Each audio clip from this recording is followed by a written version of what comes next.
Hey everyone, and welcome to Supercharging CI. This discussion is going to be about test suite optimization for speed, stability, and savings. My name is Templeman, and I'm a principal engineer at Trainual, and I'm really excited to be here with everyone today. So in this discussion, we're going to explore how to supercharge our CI pipelines. We all want them to be faster, more stable, and cost-effective, but it's usually not the case. Throughout the last couple of years at Trainual, we've taken our test suite from roughly 4,000 tests with an average runtime of about 35 minutes to over 15,000 tests with an average runtime of about 10 minutes.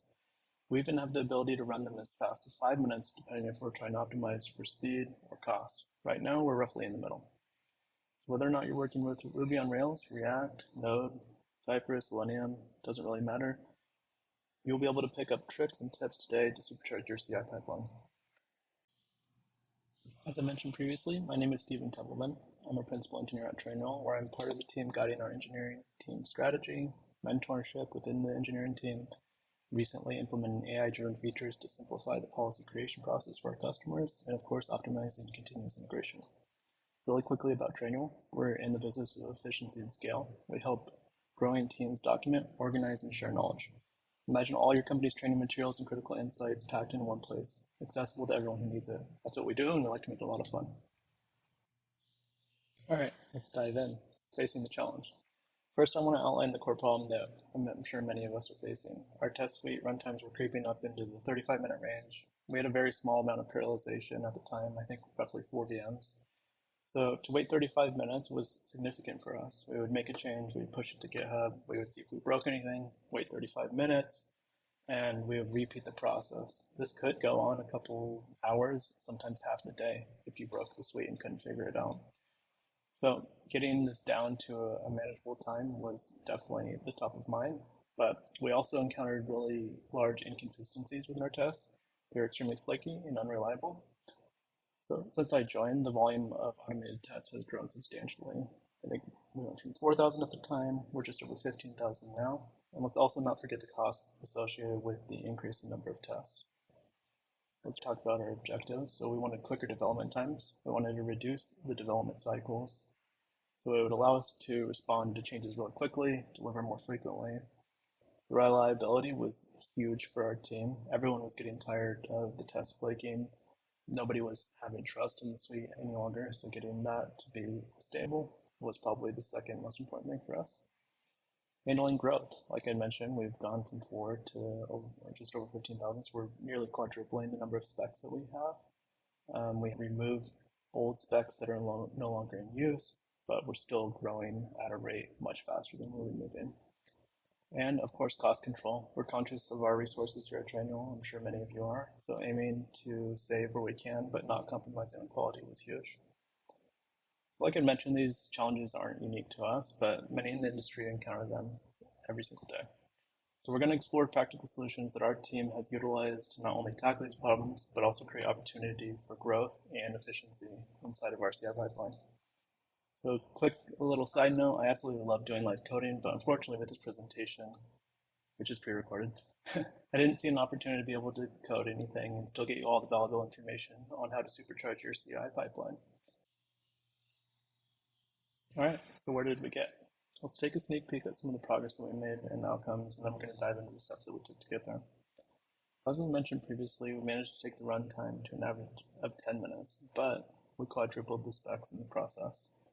We can even take this down to 5 minutes simply by increasing to the next strongest VM and then utilizing all of its cores. We'll discuss that strategy in a later slide. Test suite consistency greatly improved. We've reached as high as 95% pass rate, and coming from a pass rate that only roughly passed 33% of the time. This made all of the team members really happy. Now, this has an asterisk here because, of course, one flaky test can take this down drastically, but it's been a significant improvement. Just to touch on that briefly, imagine that one of your tests, just a single test, fails 50% of the time. It brings your test suite reliability down to the same 50%. We're also going to talk briefly later about how we can manage and maintain this. So costs are now maintainable for our organization. If the test suite slows down, we simply add another VM. By adding the VM, it costs about 3 cents to bring that VM online and start running tests, but it also simultaneously reduced the runtime of all the other parallel jobs. All right, so let's talk about our blueprint for success. Improving our test suite wasn't a simple task, that's for sure. It required a really systematic and thought out approach, but let's try and dive into each one of the steps that we took. So right off the bat, as a disclaimer, time investment. There was no shortcut at all for the time that was invested into this journey, but it was definitely worth it at the end of the day. I'm hoping today that we're going to be able to save at least a few hours, maybe a few days, and hopefully a few weeks into your journey to optimizing your pipeline. So we'll start off with pre-optimizations. We're going to lay the groundwork for all of the later steps that we're going to be discussing. We utilize semaphore caching for our packages and assets.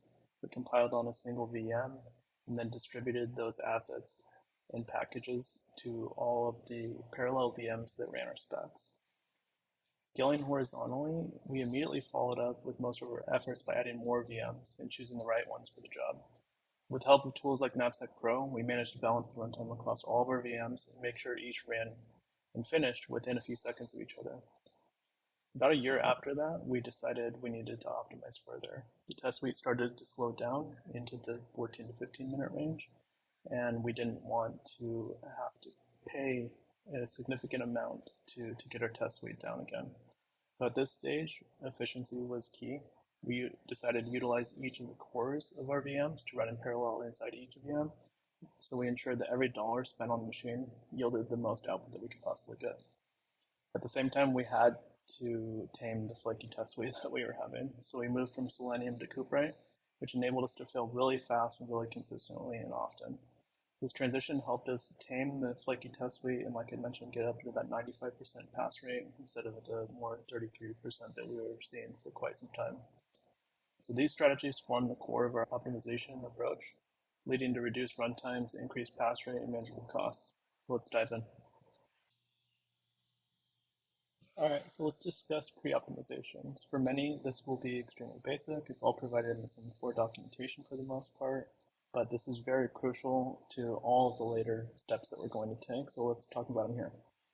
So right off the bat is package caching. We install packages on a single VM, and we only do it if that doesn't already exist in the cache. So instead of trying to install packages in every VM that's running your specs, you install them and then you push them to the cache and then you pull them down in those later stages. And that can be shared across PRs. So you don't have to create that cache so long that your lock files don't change. This really reduced the runtime for us. So initially we were not caching correctly. So each one of those would take about 2 to 4 minutes. I would say about 7 minutes total inside of each VM that was running our specs. And now we're in about 10 and 30 seconds for the node modules and for the gems respectively if they're already in the cache. So it's a drastic drop on each one of the parallel VMs that you might be running. So now we're also strategically compiling the app. A single VM will compile the app and store that also in the semaphore cache, and then it distributes them to the parallel VMs that run after. This avoids redundant work, so you don't want to have to compile the app in every one of your parallel VMs, especially if it takes a good amount of time. This process usually took about 3 minutes for us, but we can upload it to the cache in as fast as 4 seconds and pull it down in about maybe 8 to 10 seconds, taking off roughly, let's just say 3 minutes for every single parallel task that we're running 50 VMs at a time right now. It saves drastically. All right, so over to parallel execution. Many of the elements that we're going to be discussing here, they can be ran in parallel. So if you're installing Node or Ruby, if you're pulling from the cache, pushing to the cache, that can all be done simultaneously. And these are the very fundamental steps that push the heavy lifting into single VM, and it really paves the way for the more complex optimizations that we're going to talk about. So I want to briefly talk about what this looks like in code. So you can see here that here's our semaphore YAML file. We're running the E2 standard 2 machine, which is one of the newer generation machines, but it has 2 cores currently. Really quickly, a very quick optimization technique that you can do through semaphore is canceling. So as long as it's not a branch that you care about, you can cancel it if you push back to back. So say you make a commit and you push, and you make a commit and you push before your pipeline runs, it will cancel the previous pipelines that were running and save you some costs there. So as far as what we were just talking about the building stage of the application, pre-compiling the assets, etc. We have a very simple block here.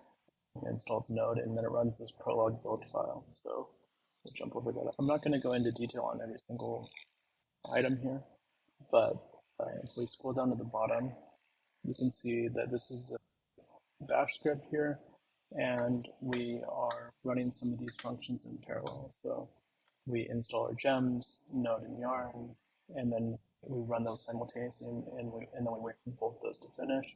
And then we store them in the cache, we wait for that to finish, and then we have a final step that kind of runs. So you can briefly just run through these. We're installing our gems, we're installing our Yarn dependencies. If they're not in the cache, you can see us pulling from the cache there, then running Yarn install. We have a few functions that help us to see if the cache already exists for that lock file, to go ahead and skip that step if they already exist. And then our final step is compiling our assets and then storing that in the simple cache. All right, so let's talk about horizontal scaling. Horizontal scaling was key for us. It probably made the biggest impact out of anything that we've done. It definitely made the most profound difference in terms of speed out of all the strategies that we're going to discuss. So currently, without parallelization, our test suite would take about 4 hours to run end to end. And as mentioned previously, that's for about 15,000 tests. Many of them are capybara system tests. We have unit tests, etc., etc. This is inside of the Ruby on Rails framework, but like I mentioned previously, a lot of these principles are going to apply to any testing stack that you have or any stack that you use on the engineering side. So we utilize Semaphore CI's built-in parallelization functionality. You can see this in the documentation. Initially, we had about 4, and we bumped that to about 20 VMs on the first round of optimizations that we did. Almost immediately, though, we noticed extremely uneven runtimes ranging from about 5 minutes on some VMs to the entire 30 minutes on other ones. It was not distributing the test between the different VMs at all. So we quickly found Knapsack Pro, which is really simple to set up with the documentation they provide. They even offer a free tier. With 2 test runs of Knapsack Pro, the VMs were finishing within seconds of each other, and often with the exact same runtime. There are alternative generative packages that you can use to do this if you're trying to save cost if the free tier doesn't work for you.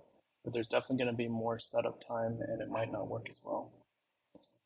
So the initial impact for us was amazing. We reduced the test suite runtime from 35 minutes down to about 7 minutes with those 4,000 tests that we were running at the time. So from the pre-optimization steps that we took to the horizontal scaling, our cost went down significantly. We were able to utilize the cache and do all the heavy lifting on that single VM, and then we were able to run all the specs in parallel. So today we sit at around 15,000 tests in a runtime of about 10 minutes, and as I mentioned previously, it highly depends if we're trying to optimize for cost or speed. Simply, you could bump to another more performant VM, utilize all of its cores by introducing vertical scaling, which we're going to talk about next. Let's briefly discuss how Knapsack is set up and also what the second stage of our pipeline looks like. So you can see here, the next block is our spec, and we basically check out again. We install the node modules, and then for on the Knapsack side, it's relatively simple. So we have broken these out into a couple different groups that run here. So we have our spec test, we're running parallelism, 7 different VMs there. And then you're just writing a little glop pattern that basically states that we are excluding the system test from the first one, and then we're only running the system test for the second one. For the feature test, we're running 41 different VMs for those. And that's really all there is as far as setting up a Knapsack Pro in your Semaphore file. So let's jump over to Prolog specs really quickly. This is a very similar structure as the last file. We start our services. So we're installing Ruby here, Postgres, Redis. We're pulling down our asset cache here, and we are running all of those in parallel. This is the function for installing the gems and our node modules and pulling from the cache ratios respectively. Elasticsearch is a little bit involved, so I'm going to skip over that. And then we set up our database as the final step. This runs after every other of those parallel tests has finished. And then once Elasticsearch is online, we're ready to run our specs. Right, so about a year after we did the first round of optimizations, we faced more tests. Like I mentioned, our test suite grows all the time. Our runtime was creeping into the 14, maybe 15-minute range, and our app was continuing to evolve, requiring more CPU, more RAM, and we had to go to the next VM. We were running on about the cheapest one that you could possibly could, and we were running out of memory quite often. But if we would have left things exactly the way it was, our costs would have roughly tripled probably overnight. So test flakiness was also at an all-time high, and it has got worsened by limited resource. A lot of people think that the tests themselves are written flaky, which is certainly an aspect. Maybe all of the different packages for your tests were set up incorrectly, which also can increase the flakiness.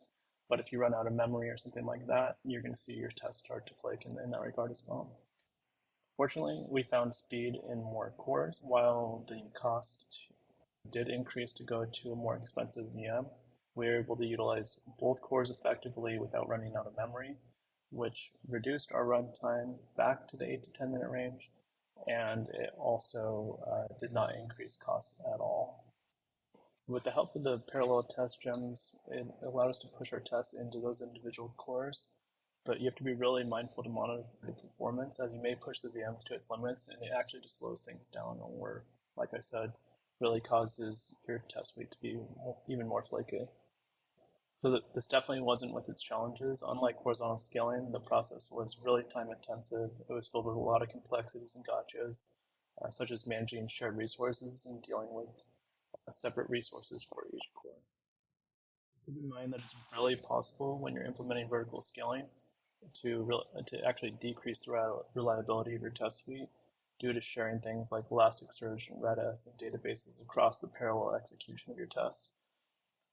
Fortunately, with the isolation of horizontal scaling, you're running on a different VM, a different database, a different Redis instance, and all that. You don't have all of these gotchas. So I highly recommend, if you have not introduced horizontal scaling effectively, you definitely start there first. All right, so now that we controlled costs and the speed, we are happy with both of those aspects of our test suite. It was time to really handle that flaky test suite. So to do this, we had to switch technologies. Throughout this optimization journey, I explored different testing frameworks and libraries to tackle this problem with flaky test suite. While none of the solutions seemed like a perfect fit or a silver bullet, I found that some of the technologies performed better than others. So one day I tried switching us from Selenium to Cooperite. It seemed like a relatively simple transition. Out of 13,000 tests at the time, we had several thousand failures that occurred right when I switched us. Many of them were simple syntax changes between Selenium and Cooperite. I would say about 80% of them. And then the rest were genuine consistent test failures that we previously thought were flaky. So I also observed noticeable speed improvements from running the test locally with Cooper. So in about 2 days, I addressed all the syntax changes. Many times you could just search the entire app for them and replace them. Sometimes we had helper methods, and just replacing in one would get a few hundred passing at the same time.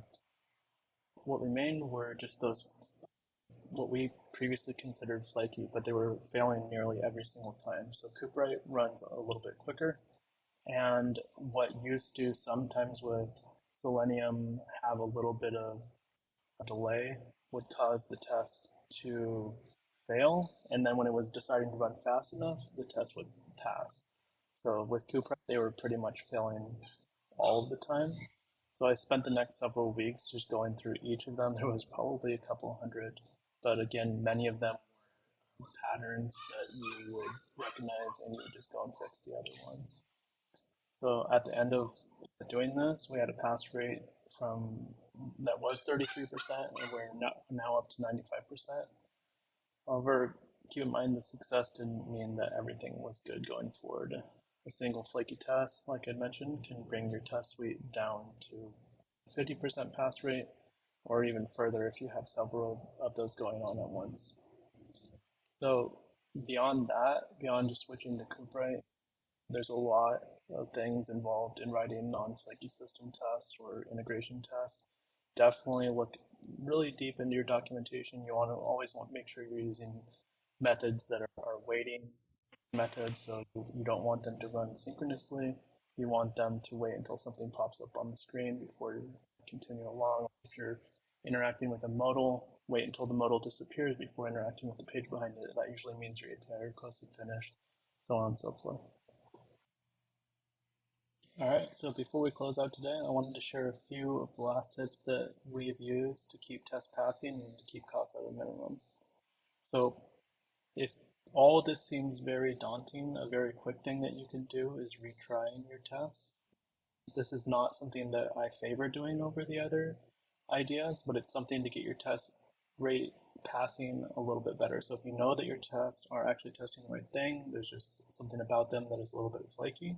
We're currently using RSpec retry, and we have been for a couple of years. It was one of the first things that we tried. You can set your retry rate at about 3, and you can get all of your tests passing in that regard. So you do this in stages. So your retry rate is run for 3 times, and you fix all of your tests that pass at 3 times. And then say a few months later, you are able to dedicate some more time to this, you can bring it down to 2. And this will generally fix any flaky tests where the tests are actually written a little bit flaky. The second time we usually get them to pass. There is another variation of it where exponential backoff will help on them, so you add a larger delay between them. And that would be more like things like sharing a Redis cache, sharing Elasticsearch instances, where if you wait a little bit, it will actually clear out the cache, and then your test would pass. Like I said, this is more of a band-aid, but it's something you can do in the meantime.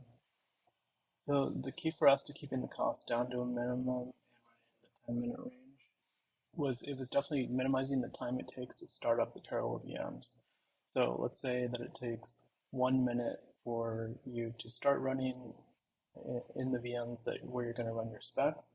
The closer you can get the time down to 0 seconds between starting the VM and running your first spec, it makes scaling horizontally the cost to do basically irrelevant. We're not paying for parallelism with a semaphore, we're just paying for the minutes. So wasting time not running specs can be really disastrous on your budget.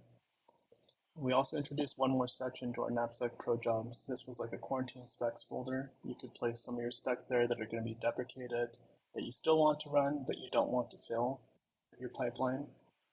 And you can set it up in that regard so they do not cause your pipeline to fail. And then the last thing that we implemented was automated notifications in Slack. So when a failure does occur on a stable branch, such as development or master, it sends a notification to the team, helps bring failures to the forefront, and you get your team to fix them right away. So appreciate all of your time, and I hope this helps you on Supercharging your CI. Thanks.